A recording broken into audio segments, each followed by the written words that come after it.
istri ko Pak ngali jadi kampar ngare juga anggota aku. Begini deh tuh. Adikku. Kalau nggak merasa keberatan, ayo bicara dulu. Bukan pernah itu kalau ditampar. Ya. Kau merasa keberatan. Aksi seorang pria yang mengaku sebagai aparat menampar seorang sopir pick-up dan mengintimidasinya. Seorang sopir pick-up ini diketahui sebagai pedagang sayur di Pasar Sasaya di Kabupaten Bantaeng. Insiden bermula saat hendak masuk ke Pasar Sasaya, namun secara tiba-tiba mobilnya dihadang oleh seorang pria yang tidak dikenalnya. Kita juga naik juga gitu di media apa kalau langsung kita menampar begitu. Secara spontan yang mengaku sebagai aparat langsung menahan mobil dan mencabut bendera One Piece yang terpasang di mobil miliknya.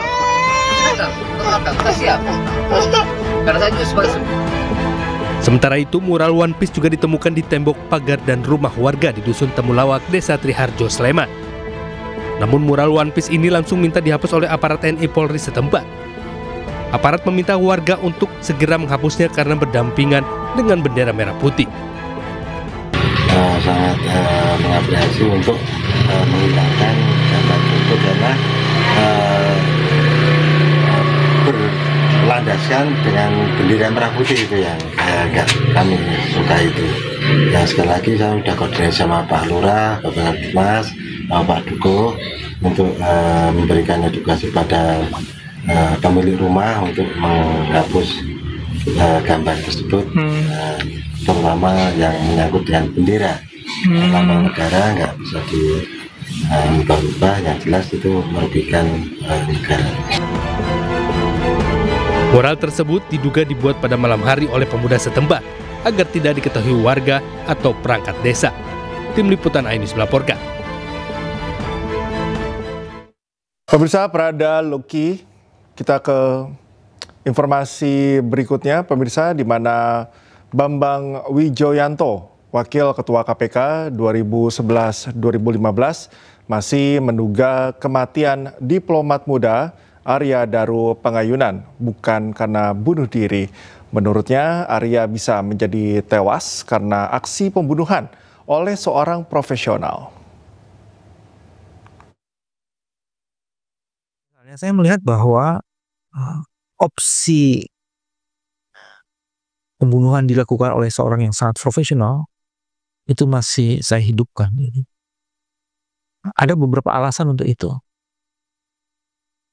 Alasan yang pertama, sekarang ini era yang sangat canggih, ya, sehingga kemudian penggunaan kartu elektronik itu sebenarnya bukan sesuatu yang seolah-olah kalau kartu elektronik untuk masuk ke tempat itu terus itu agak lebih sulit, enggak juga.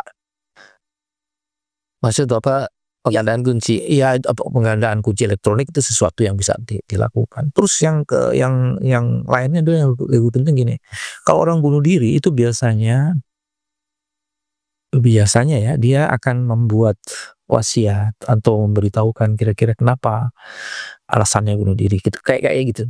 Ada seperti itu. Dan yang paling penting sekali adalah hari ini kita belum menemukan handphone. Ya, atau jangan-jangan handphone itu adalah satu alat bukti kunci itu masuk ya. Yes. Kenapa begitu? Pertama, kan dia pergi dengan temannya tadi kau bilang, ya. Terus yang kedua, dia berkomunikasi dengan keluarga. Tapi yang juga menjadi menarik adalah katanya ini yang perlu diklarifikasi dan konfirmasi lagi. Keluarganya mendapatkan surat katanya. Ya, ini sekali lagi perlu diklarifikasi, seolah-olah itu dari Komnas HAM, tapi isinya kosong. Sandi, Pak, ya. Di situ ada bintang, ada love, dan ada bunga. Ini kan bisa menimbulkan interpretasi macam-macam, betul, ya kan? Nah, kalau kemudian saya kaitkan dengan tesis mengenai adanya Sementara itu, mantan Duta Besar RI untuk Amerika Serikat Dino Patijalal menyebut kematian diplomat muda Arya Daru Pangayunan janggal. Menurutnya diplomat muda biasanya antusias akan berkarir ke luar negeri. Apalagi Finlandia adalah salah satu negara idaman dari diplomat.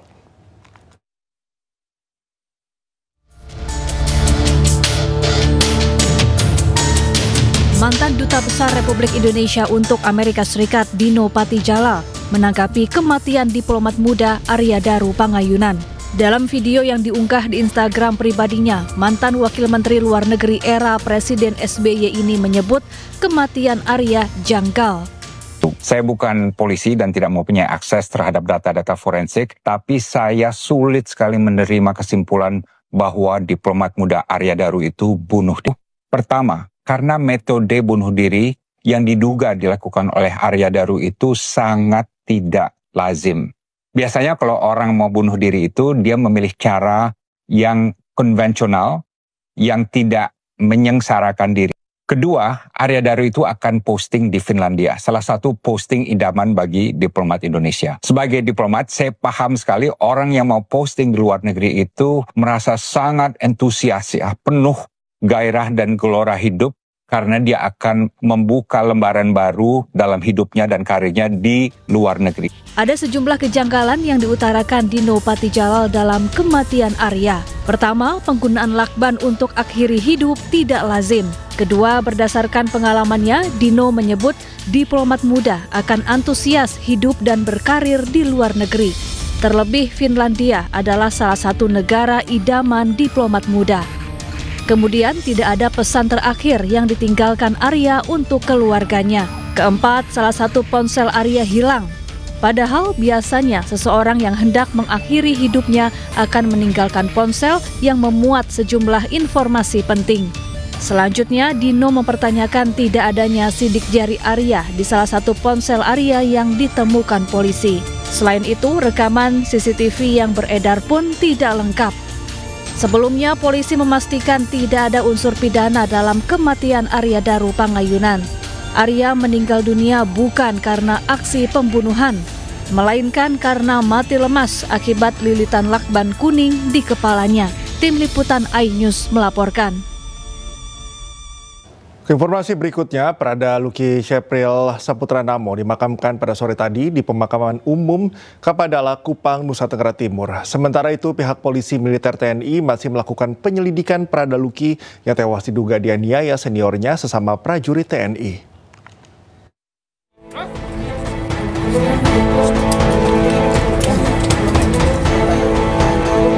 Jenazah Prada Luki Shepril Saputra Namo diserahkan ke TNI untuk dimakamkan secara militer.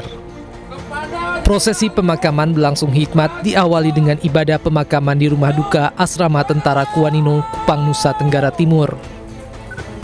Prosesi berlangsung dramatis, pasalnya orang tua dan keluarga belum ikhlas melepas Prada Luki. Sebelumnya, ayah Prada Luki tak kuasa menahan emosi saat mengetahui putra kebanggaannya tewas secara tak wajar. Sengsara dari Luki. Kita sumpah. Terima kasih Indonesia. Terima kasih Indonesia. Diketahui ayah Luki, Serma Christian Namo, juga merupakan anggota TNI di Kodim 1627 Rotendao. Christian mengamuk dan meminta para pelaku penyiksaan yang mengakibatkan anaknya meninggal tak hanya dipecat sebagai TNI tapi juga dihukum mati. Christian menuntut keadilan untuk putranya dan menyatakan siap mempertaruhkan nyawa demi putranya. Saya mewakili Komandan Brigif turut berduka cita. Tapi mohon kepada para wartawan, mungkin saat ini kan masih dalam proses penyelidikan. Tentunya ini memang memakan waktu karena memang ini benar-benar harus diselesaikan dengan tuntas. Bagi seorang ayah yang mendedikasikan hidupnya pada negara, kehilangan anak akibat penganiayaan di dalam institusi militer menjadi pukulan yang berat dalam hidupnya. Dari Kupang, Nusa Tenggara Timur, Eman Suni, iNews melaporkan.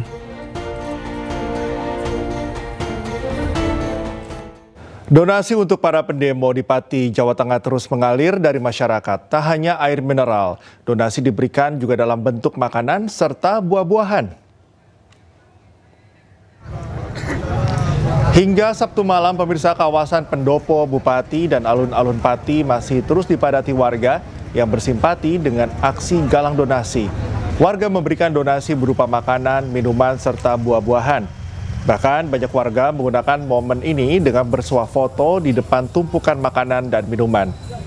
Ribuan air mineral serta makanan yang terkumpul akan digunakan saat aksi demonstrasi 13 Agustus mendatang.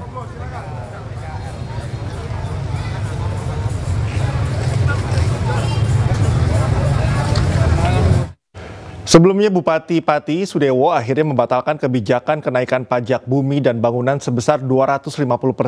Hal tersebut disampaikan Sudewo di Pendopo Pati guna menjaga kondusivitas di Pati.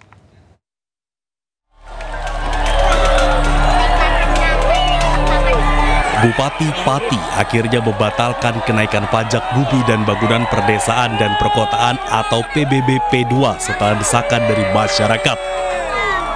Sudewo yang didampingi Kapolresta Pati dan Dim 0718 Pati dan Kepala Kejaksaan Negeri Pati dalam keterangan persnya mengatakan ia mengambil keputusan tersebut guna menjaga kondusivitas di Pati.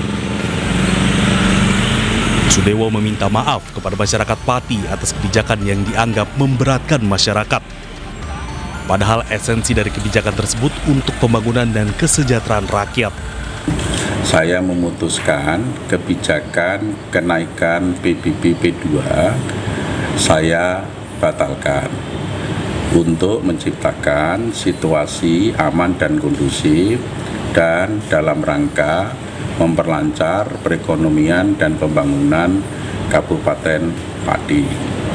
Saya sampaikan berarti pembayaran pajaknya PBB P2-nya akan kembali seperti semula, yaitu seperti pada tahun 2024. Meski kenaikan PBB P2 telah dibatalkan, warga Pati tetap akan menggelar aksi demo tanggal 13 Agustus mendatang lantaran kecewa dengan arogansi Bupati, bahkan meminta Bupati untuk diganti. Kita tetap demo lah, tanggal 13 positif demo. Tuntutannya Pak? Ya tuntutannya kemarin kan memang untuk menurunkan pajak, kemudian membatalkan pajak yang dikenakan oleh PKL, kemudian kan menuntut supaya pejabat itu tidak bersikap arogan. Sementara salah satu kepala desa yang menyambut baik batalnya kenaikan PBB P2, Joko Waluyo, Kades Kedalungan berterima kasih karena Bupati mau mendengar aspirasi warga. Kebijaksanaan yang bagus karena masyarakat ini dibutuhkan keamanan, dibutuhkan ketenangan, dan biar melalui keputusan itu Pati tentram. Dengan demikian, tarif pajak bumi dan bangunan PBB P2 akan diberlakukan tarif lama tahun 2024.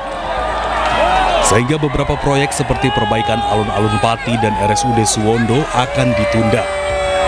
Dari Kabupaten Pati, Jawa Tengah, Lazarus Sandi, Ayus melaporkan.